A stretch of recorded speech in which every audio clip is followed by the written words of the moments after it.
साथियों, खबरों का सागर में आपका हार्दिक स्वागत है। मैं हूं आपका अपना जगदीश ससीजा और मेरे साथ है अमीरात में जो पर्यावरण निदेशक डॉक्टर विभा भारद्वाज आज उकलाना पहुंची हुई है, जहां इनसे पर्यावरण को लेकर भी चर्चा करते हैं और साथ में राजनीति की बात करते हैं, क्योंकि आज आरडीएम स्कूल उकलाना में इनका आगमन हुआ और बच्चों को इन्होंने पर्यावरण के बारे में जागरूक किया।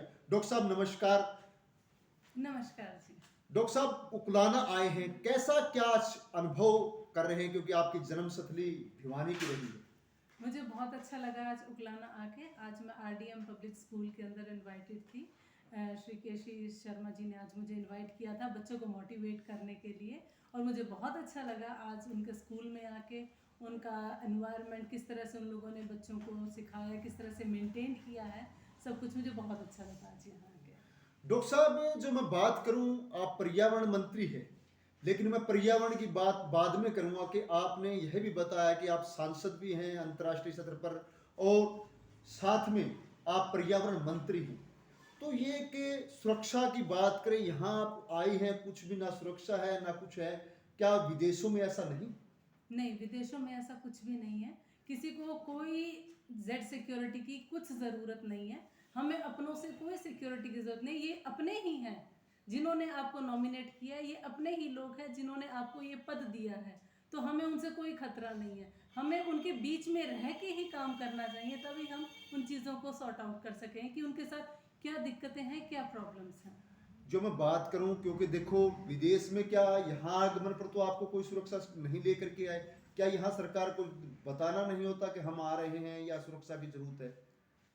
नहीं, एक्चुअली क्या है कि जब मैं यहाँ आती हूँ तो मैं ऑफिशियल कुछ भी नहीं बताती हूँ कि मैं ऑफिशियली इंडिया में आ रही हूँ, क्योंकि जेड सिक्योरिटी मुझे पसंद नहीं है और ना ही विदेशों में यूज़ की जाती है।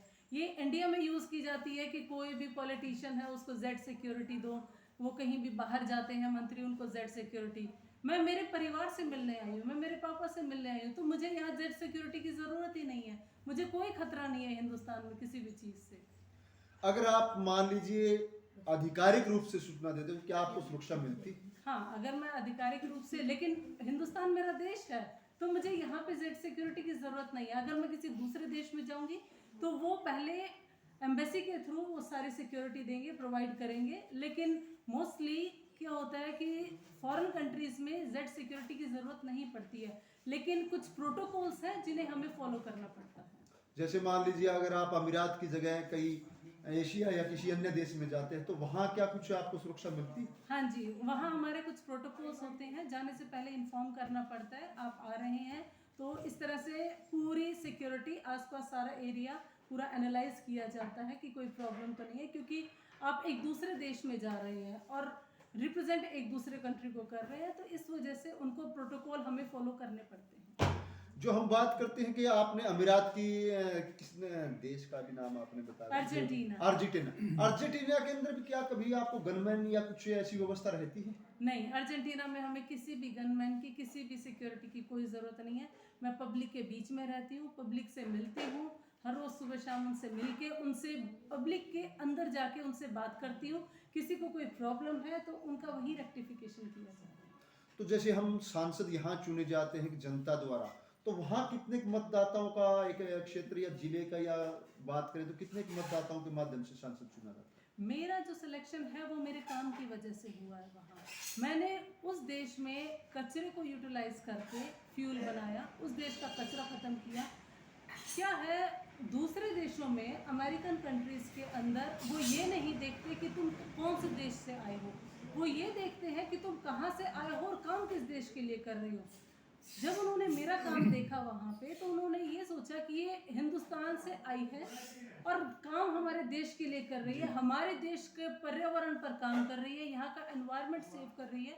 तो उन्होंने मुझे एक ऑनरी रैंक दिया, जैसे हमारे यहाँ पे ऑनरी रैंक दिए जाते हैं संसद के अंदर। तो इस तरह से उन्होंने मुझे as a honour ministry of environment और इंटरनेशनल पार्लियामेंट मेंबर का मुझे खिताब वहाँ दिया गया। हाँ, क्योंकि राष्ट्रपति के साथ यहाँ भी उनकी शक्तियाँ होती है, जैसे बीच में कई सांसद बनाते हैं 5 से 10। हाँ, ऐसा जैसे जैसे कुछ स्पोर्ट्स पर्सन को इंडिया में बनाते हैं या कुछ फिल्म स्टार्स बॉलीवुड वालों को उनको भी बनाते हैं, इसी तरह से दूसरे देशों में ऐसा होता है, अगर आप उनके देश के लिए कुछ काम कर रहे हैं तो वो ये सोचते हैं कि ये बंदा हमारे देश के लिए काम कर रहा है, तो हमें उसका एक्नॉलेजमेंट करना चाहिए, हमें उसका आभार व्यक्त करना चाहिए। तो उस आभार के आउटपुट के अंदर वो उसको कोई ना कोई पद देते हैं। तो आपने बताया कि यहाँ संसद ये राज्यसभा टाइप है या एक नॉमिनेटेड, क्योंकि तीन कैटेगरी हमारी संसद की भी, लोकसभा, राज्यसभा और तीसरा नॉमिनेटेड। इनमें से आपको वहाँ किस टाइप का? वहाँ पे मुझे सिनेडो बोलते हैं, राज्यसभा, सीनेट मेंबर जी। सिनेडो स्पेनिश में बोला जाता है सिनेडो, तो मैं सिनेडो की मेंबर हूँ। अभी फिलहाल मैं इंटरनेशनल पार्लियामेंट, जिसका नाम है एक्शन दे ला पास, उसकी मैं मेंबर हूँ और मेरा डिपार्टमेंट है bio ethics and eco ethics. जी। तो आपने क्योंकि जो बात कही कि हमारी सबसे बड़ी, तो मैं दर्शकों को यह भी जानकारी दे दूं कि पर्यावरण को लेकर के इनको अमीरात सरकार की ओर से एक्शन जो इन्होंने देश बताया, उसकी संसद भी हर साथ में पर्यावरण मंत्री, एक बहुत बड़ी उपलब्धि हमारे देश के लिए भी। ये कब तक का आपका कार्यकाल रहेगा? जब तक मैं काम कर रही हूँ, मैं तो मानवता के लिए काम कर रही हूँ। और कोई भी ये पद ऐसे होते हैं कि जब आप काम कर रहे हैं किसी देश के लिए, वो ये नहीं कहेगा तुम 5 साल के लिए हो या 3 साल के लिए हो। जब मैं निस्वार्थ भाव से उस देश के लिए काम कर रही हूँ, तो ये ऑटोमेटिकली उनका रिन्यूअल होता है। तो ये कोई नहीं कि जैसे 6 साल की, 6 साल की नहीं, ऐसा नहीं होता कि ये 6 साल की या 7 साल की है। मुझे 17 नवंबर 2017 में मुझे ये पोस्ट दी गई थी, और अभी भी 21, 22 और 23 सितंबर 2023 को वहाँ पे इंटरनेशनल पार्लियामेंट का सेशन था, और मैंने वो भी अटेंड किया अर्जेंटीना में। तो मैं वहाँ पे अभी भी एक्टिव मेंबर हूँ, और मैं अर्जेंटीना जाती रहती हूँ इस चीज़ की। जी।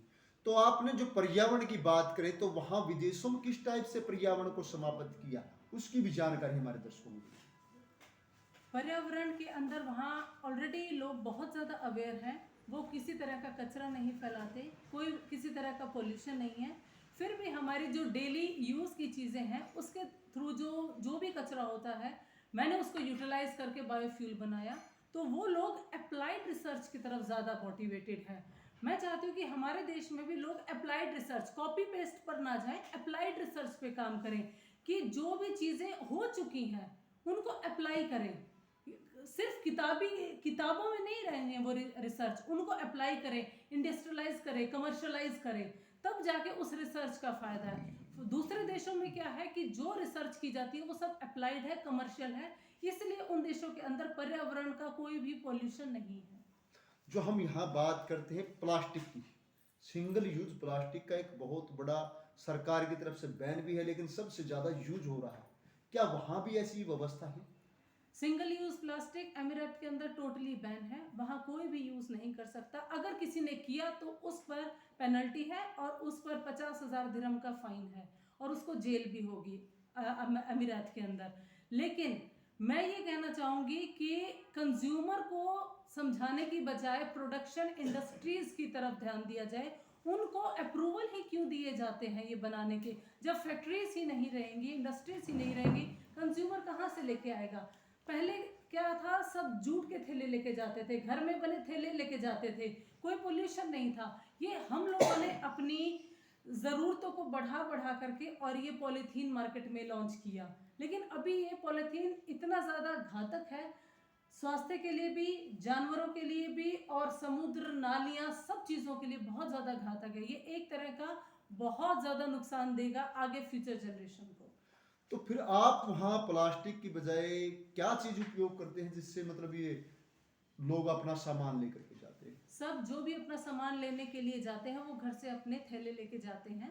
सभी के पास, किसी के पास जूट के थैले हैं, और मोटिवेट करते हैं। सभी मॉल्स में अगर आप वहाँ जाएंगे तो सबके पास मॉल्स में भी जूट की और कपड़ों के बने थैले होते हैं, और वो आप कॉस्ट के 5 दिरहम और 6 दिरहम की कॉस्ट पे आप उनको परचेज कर सकते हैं। लेकिन जो भी घर से सामान खरीदने जाता है, सबके पास थैले उनके पास होते हैं। जो हमने बात की कि आपने बताया कि पर्यावरण को, और ऐसी क्या चीज है कि जो विशेष आप पर्यावरण को लेकर के वहां किया, और ऐसा यहाँ सुधार की जरूरत है हमारे देश को? सुधारने को तो बहुत कुछ है हमारे देश में, लेकिन मेरा कंसंट्रेशन अभी ज़्यादा क्या है, जैसे जैसे बीमारियां, पोल्यूशन बढ़ रहा है, बीमारियां भी बढ़ रही हैं। हमारे देश के अंदर बहुत तरह की वनस्पति है, प्लांटेशन है, जिनका पुराने टाइम में ऋषि मुनियों को ही पता था कि इससे कितनी तरह की दवाइयाँ बनती हैं। तो मैं ये चाहती हूँ कि आज का जो रिसर्च स्कॉलर है, जो रिसर्चर है, साइंस स्टूडेंट है, वो उन पे कंसंट्रेट करे कि हमारी जो हिमाचल में, उत्तराखंड में इतनी तरह की औषधियाँ हैं जिनका उनको मालूम भी नहीं है, उन पर रिसर्च करें, उनको मार्केट में लॉन्च करें, कमर्शलाइज करें, ताकि हमें एक तरह की प्योर मेडिसिन्स, क्योंकि केमिकल बेस्ड मेडिसिन हमेशा हार्मफुल करती है, लेकिन अगर आप प्योर मेडिसिन जो डायरेक्ट प्लांट एक्सट्रैक्ट है, अगर आप वो यूज करेंगे तो वो बॉडी को हार्म नहीं करेंगे। जो हम बात करते हैं अब पर्यावरण को लेकर के, आज कैंसर उसी की देन बढ़ता जा रहा है, तो क्या इस पर भी कोई विशेष सुझाव की जरूरत है? कैंसर के बहुत सारे कारण हैं। मिलावटी खाना, इसके लिए सबसे पहले जो अप्रूवल इंडस्ट्रीज हैं और लेबोरेटरीज हैं और जो ऑफिसर्स हैं, उनको थोड़ा सतर्क रहना चाहिए और उन्हें अप्रूव नहीं, अगर उनको कोई भी ऐसी मिलावटी समझ आता है कि किसी दूध में मिलावट है, तो उनको अप्रूवल ही नहीं देने चाहिए। तो मैं अधिकारियों से और लेबोरेटरी से, स्पेशली ये उनकी रिस्पॉन्सिबिलिटी है, they have to be too much strict, उनको स्ट्रिक्ट होना पड़ेगा ये मिलावटी चीज़ें रोकने के लिए, क्योंकि हमारे देश में मिलावटी चीज़ें जो मार्केट में मिल रही हैं, कैंसर का सबसे बड़ा कारण यही है। जो यहाँ तो आपने बताया कि मिलावटी, यहाँ बताते हैं कि जो घी है हमारा देसी घी, शायद इतना दूध भी नहीं आता, उससे ज़्यादा हम बाजार में चाहें तो देसी घी ले सकते हैं। तो क्या यहाँ ये मिलावट की ये कैसे मानते दूध हैं? जितना आता है वो यूरिया से आता है, तो अगर आप दूध जितना प्रोड्यूस करेंगे, ये सब केमिकल बेस्ड है, जितना घी है वो सब केमिकल बेस्ड है। इसीलिए मैं बोल रही हूँ कि अधिकारियों को, लेबोरेटरीज को बहुत सख्त होना पड़ेगा, फार्मर्स को सख्त होना पड़ेगा, पेस्टिसाइड पूरी तरह से ख़त्म करने पड़ेंगे। पेस्टिसाइड की बजाय हमें बायो इनोकुलेंट्स, जो कि माइक्रोब्स हैं, उनको यूज़ करना चाहिए प्रोडक्शन के लिए, प्लांट्स की ग्रोथ के लिए। तो हमें जो बायो इनोकुलेंट्स है वो ये माइक्रोबायोलॉजिस्ट से इंडिया में बनवाने चाहिए। अभी लास्ट ईयर की बात है, कुछ बायो इनोकुलेंट्स, कुछ बैक्टीरिया हिंदुस्तान ने लंदन से मंगवाए जी। तो क्या उन्हें अपने ही ब्रेन पर शक है कि वो लंदन से बैक्टीरिया मंगवा रहे हैं? उनके पास क्या माइक्रोबायोलॉजिस्ट नहीं है कि वो किसी भी चीज़ के लिए लंदन या यूएस से मंगवा रहे हैं? हमारे पास तो बहुत अच्छा ब्रेन है, हमारे पास माइक्रोबायोलॉजिस्ट भी हैं, तो वो यहाँ पे काम करके और यहीं पर प्रोवाइड करा सकते हैं बैक्टीरिया। जैसे आपने बताया कि यहाँ यूरिया का भी उपयोग होता है दूध के लिए और घी के लिए, क्या आपके देश में भी ऐसी है, या हमारे कहते हैं कि जो रिश्वत दे करके भी ऐसा काम होता है, क्या ऐसे वहाँ नहीं होता? नहीं, वहाँ पर अमीरात के अंदर कोई किसी तरह की कोई मिलावट नहीं है। कोई भी चीज़ की एनालिसिस मेरे पास आती है, मेरा स्टाफ एनालाइज करता है, वहाँ पे शेख पूरी तरह से 100% ऑर्गेनिक फूड प्रोवाइड कराते हैं। एक एक चीज़ जो मार्केट में लॉन्च होती है, सारी टेस्टिंग लेबोरेटरीज में होती है, उनकी सारी रिपोर्ट्स मेरे थ्रू होके जाती हैं, उनकी एक एक रिपोर्ट मैं खुद चेक करती हूँ, तब वो चीज़ें मार्केट में लॉन्च होती हैं। पेस्टिसाइड्स अलाउड नहीं है वहाँ पे, किसी तरह का कोई भी, ना तो किसी दूसरे देशों से पेस्टिसाइड आता है, वहाँ कोई भी सेहत से रिलेटेड कोई कोताही नहीं बरती जाती। रिश्वत नहीं है वहाँ? नहीं, कोई रिश्वत नहीं, कोई रिश्वत नहीं लेता। अगर कोई रिश्वत लेता या बात करता मिला, उसको उस देश से ही निकाल दिया जाता है। तभी ऐसा संभव हो पा रहा है। तभी ऐसा संभव। जो आपने बताया कि पेस्टिसाइड का उपयोग नहीं होता, हमारे यहाँ तो पेस्टिसाइड खुलेआम, और सबसे बड़ी बात है कोई भी चीज़ बीज लेने जाते तो पेस्टिसाइड पहले दे दी जाती, तो यहाँ पेस्टिसाइड के नुकसान है, फायदे हैं? पेस्टिसाइड तो जहर है, पेस्टिसाइड के कहाँ से फायदे होंगे? वो पेस्ट को मार रहा है तो हमारी बॉडी के तो पूरे स्ट्रक्चर को चेंज कर देगा। तो पेस्टिसाइड एक बहुत बड़ा जहर है जो हमें क्रॉप्स में नहीं डालना चाहिए। इसकी बजाय मैंने अभी बताया बायो इनोकुलेंट्स, माइक्रोब्स यूज़ करने चाहिए। अर्जेंटीना के अंदर मैंने माइक्रोब्स बनाए थे जो कि वहाँ ला प्लाटा में, ब्यूनोस एयर्स में उनका इस्तेमाल होता है। श्रीलंका में भी मेरे कुछ स्टूडेंट्स हैं पीएचडी के, पोस्ट डॉक्टरेट के, वो भी वहाँ क्रॉप है राइस, तो वो भी बायो इनोकुलेंट्स, अलग अलग तरह के बैक्टीरिया हैं। ये क्या करते हैं, हम कीड़ों को मारने के लिए या ग्रोथ बढ़ाने के लिए पेस्टिसाइड्स का यूज़ कर रहे हैं, वहाँ पे क्या करते हैं, बैक्टीरिया का इस्तेमाल करते हैं। वो बैक्टीरिया हार्म नहीं करता बल्कि नुकसान भी नहीं पहुँचाता, और हार्वेस्टिंग स्टेज जो है वो जल्दी ले आता है, और न्यूट्रिएंट्स भी उतने ही रहते हैं। तो हमें बायो इनोकुलेंट्स के ऊपर डिपेंड रहना चाहिए, पेस्टिसाइड्स पर नहीं। पेस्टिसाइड एक जहर है जो कि उपजाऊ शक्ति को खत्म करता है, जितनी सॉइल की उपजाऊ शक्ति है उनको खत्म करेगा। सॉइल के जो बैक्टीरिया है, मिट्टी के जो उपजाऊ बैक्टीरिया उनको खत्म करता है। तो हम ऑटोमेटिकली पेस्टिसाइड खा रहे हैं, हम खाना नहीं खा रहे हैं, हम पेस्टिसाइड खा रहे हैं। तो पर्यावरण को लेकर हमारे सरकार को क्या संदेश देंगे कि वो हमारा जो पर्यावरण है बहुत ज़्यादा जहर युक्त है, तो उसको लेकर के सरकार को क्या कहेंगे कि जिससे यहाँ कुछ सुझाव दें या आपने अभी तक दिया? हर डिपार्टमेंट को अलर्ट होने की ज़रूरत है। हर डिपार्टमेंट को